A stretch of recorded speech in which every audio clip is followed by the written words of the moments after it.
Government boys model high school Turbat में सालाना sport week का इफ्तिताही तकरीब मुनक्किद।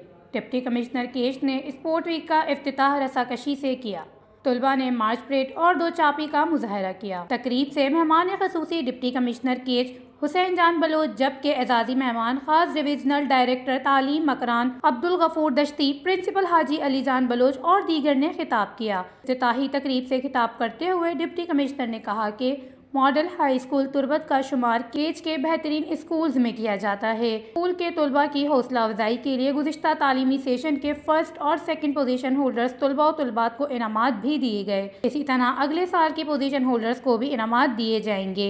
इसके अलावा तालीमी इदारों के दरमियान जिला सतह पर क्विज और स्पीच मुकाबला मुनक्किद किया जाएगा। पहली पोजीशन होल्डर को 1 लाख, दूसरे को 50,000 रुपए इनाम दिए जाएंगे। उन्होंने मॉडल स्कूल तुर्बत के तलबा की ग्वादर टूर के लिए इंतजामात के अलावा स्कूल में जारी स्पोर्ट्स वीक का पूरा खर्चा देने का ऐलान किया। इस मौके पर ADEO Turbat Mumtaz Ali, DDEO Khushab Dilshad, DDEO Dasht Sherjan Dashti Baloch समेत मॉडल स्कूल के असातिज़ा और तालीमी अफसरान मौजूद थे। तकरीब में स्टेट सेक्रेटरी के फराइज GTA केज के जिला जनरल सेक्रेटरी अकबर अली अकबर ने अंजाम दिए। वश न्यूज़ केज बलूचिस्तान।